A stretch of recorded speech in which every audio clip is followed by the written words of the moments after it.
Welcome to Storyteller Rwanda, your channel, your destination. We are the Shinning Mountain. Together we can make it possible. Fly the dream of Africa and live the life you need. Muraho neza, ladies and gentlemen. Mbahaye ikaze nanone kuri channel yanyu y'aba Big Dreamers. Muribuka neza ko mu mashusho yanjye aheruka yagiye abanziriza ya nagiye mbasangiza amakuru yose kubyerekeye IEC International Experience Canada Work Permit.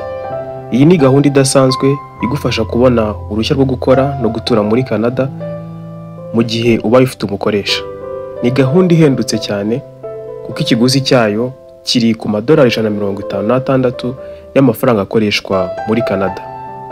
Ikindi kirenze kuri ibyo byose nuko nta kizamini cy'ururimi gisabwa. Na IELTS ubukeneye ndetse na NMIE ntago ari ngombwa kuri no program. Ushobora gusaba uru ruhushya aho waba uherereye hose ku isi. Ushobora kurusaba mu mirimo isaba ubuhanga cyangwa se idasaba ubuhanga. Ikindi nuko ku byiciro bitatu by'ingenzi bya IEC nta nubwo ukenera gutanga ubusabe bw'akazi. Ikindi cy'ingenzi kurushaho kwe kuzirikana nuko uwo mwashakanye cyangwa umubana kano kanya ashobora gusaba Open Work Permit, bityo akemererwa gukora akazi ku mukoresha uwo ari we wese hano muri Canada. Ndaza kubigarukaho mu buryo burambuye. Ubu ni uburyo bwiza bwo gutangira urugendo rwawe rwerekeza muri Canada.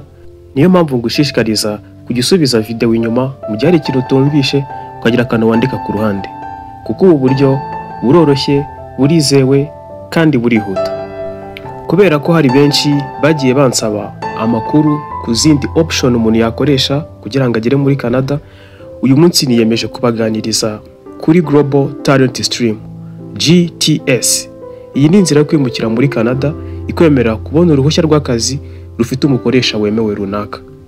Impamvu y'ingenzi nabahitiyemo GTS Global Talent Stream nuko nayo idasaba IELTS. Bitewe nuko nta kizamini cy'ururimi ino program isaba, bituma abantu benshi bayiyumvamo cyane. Icya kabiri nacyo kirihariye, nuko igihe cyo gutunganya ino dosiye kimara iminsi 2 gusa. Ibi rero bituma Global Talent Stream iba inzira nziza kandi yihariye yihuse yo gutangira akazi muri Canada. Reka nkubwire izindi mpamvu zikwiriye gutuma uba open ukanguka kuri no gahunda ukayishyiramo imbaraga. Nuko ino Global Talent Stream nta gisaba LMIE, Labor Market Impact Assessment. Mu busanzwe nkuko nagiye mbibabwira, kugira ngo ubone akazi muri Canada, umukoresha agomba kubanza kwerekana ko yashakishije abakozi bakora nk'ako kazi agiye kuguha muri Canada imbere, then akaza kubabura. Ariyo mpamvu yahisemo guhayaringa outside of Canada. Ariko muri GTS umukoresha ibyo ntago abisabwa. Asabwa gusa gutanga Labor Market Benefits Plan. Ahangaha asobanura gusa inyungu zizakurikira ku isoko ry'umurimo. Iyi dosiye itegurwa byihuse kandi yemezwa mu minsi 10 gusa. Ku bijyanye n'ikiguzi cyangwa amafaranga uba ugomba gutanga kugira ngo ubone ibyangombwa, wowe nta kintu usabwa. Umukoresha niwe wishyura amafaranga yose yo gutunganya dosiye yawe. Aya ngaya angana n'amadolari 1000 akoreshwa muri Canada. Bivuze ko wowe nta kintu usabwa ku ruhande rwawe. Reka nkubwire profit kuri wowe ufite uwo mwashakanye. Kuri wowe ufite uwo mwashakanye ashobora kubona Open Work Permit. Iyi imwemerera gukora akazi gatandukanye ku mukoresha uwo ari we wese muri Canada. Nyuma y'umwaka umwe wonyine uri gukora muri Canada, ushobora ku applying usaba PR, Permanent Resident, binyuze muri Canada Experience Class, Express Entry System. Mwese mumaje kuyimenyera. Hari imirimo uzasanga yibandwaho cyane muri GTS. Iri ni ishami rya Temporary Foreign Worker Program, TFWP. Mu cyiciro cya mbere tuzasangamo abafite imyanya ijyanye n'ubuyobozi.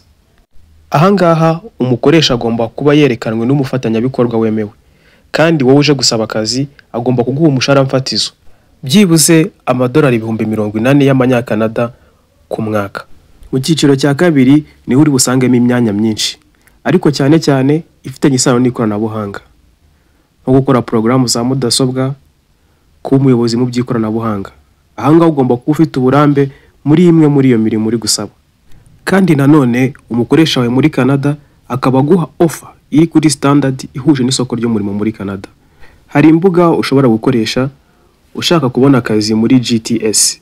Koresha IRCC Job Bank, usure LinkedIn, Monster na Indeed. Izi mbuga zagufasha kubona akazi bikorohereze kwituba connecte na GTS. Indi nama nakugira ni ugukorana n'abantu bafite uburambe muri ibi bintu. Ukirinda abamami. Numvishe ngo babaye benshi muri Kigali biyitirira ubushobozi badafite. Akenshi baba gusezeranya ibitangaza, sometimes ugasanga banakubwira ko ari free of charge. Biragoye kubona ikintu cy'ubuntu muri iki gihe. Twabakoreye video zirambuye zivuga ku bijyanye n'uko wakora CV y'ubunyamwuga ijyanye na standard ya Canada. Nanone twabakoreye izerekana uburyo wabonamo akazi n'uko watsinda ibazwa, interview muri rusange. Ikibazo wagira ku kijyanye na CV, ikibazo wagira ku bijyanye na interview, ushobora kutwandikira tuhita tugusubiza mu buryo bwihuse. Mfite format nyinshi z'uburyo wakwifashishamo ukora CV iri kuri standard. Iyi nzira ndi kugusobanurira hano ya GTS, umukoresha wawe ni ushinzwe gutunganya dosiye yawe yose kuva itangiye kugeza ibonetse. Harimo no gutanga labor market benefits plan nkuko nayikubwiye. Iyi ni isimbura labor market impact assessment. Iyo dosiye yawe imaje kwemerwa, uruhushya rwawe rw'akazi ruratangwa, rukakwemera gutangira akazi muri Canada vuba bidatinze. Nkitangira iyi video nakubwiye ko umufasha wawe ahita abona open work permit mu buryo buri automatique. Ubwo rero uruhushya rwa open work permit rwo mwashakanye rutangwa rimwe n'urwawe, bityo akabasha kwinjira ku isoko ry'umurimo bitamusabye izindi application zitandukanye. Nagusobanuriye byose byerekeranye n'ibyo usabwa, uburyo wasaba, inyungu ziri mu gukoresha ino program, imbuga za internet zize wakoresha n'ibindi. Kuba tugeranye kuri no munota wa 7 ugikurikiranye ino video biratwereka ko uri interested. Niyo mpamvu today dufunguye imirongo yose. Ikibazo cyose wagira kuri ibi tuganiriye kano kanya, ushobora guhita utubaza muri comment cyangwa se kuri email, turaza tugusubiza directly. Mba nifuza ko dukora indi video byibuze iyo turangije buri wese wayikurikiye afite igitekerezo rusange, yabasha no gusobanurira utayumvisha ibyavugiwemo. Link ziba zihari ku bwinshi. Izi mbaha ni zoroheje, navuga ko ziri popular, buri muntu wese yabasha kwikorera ku giti cye. Nifuza ko level yacu yo gukoramo application yava ku rwego rumwe ikagera ku rundi, tukamenya gukora application zinakomeye ziri complicated, zazinda abantu benshi batinya, ariko ntabwo twazazigeraho nizi zoroheje tutari kuzikora. Ngewe icyo mbijeje kano kanya no gukomeza kubaba hafi, nkabaho ubufasha, ubujyanama ndetse na support nshoboye ku bijyanye na immigration. Ndagushimira mbikuye ku mutima wowe dukurikirana buri munsi, kuko wamaze kubona neza intego dufite. Tukwifurije amahirwe masa mu mbaraga uri gushyiramo. Tuze guhura mu mashusho akurikira. Gira umunsi mwiza.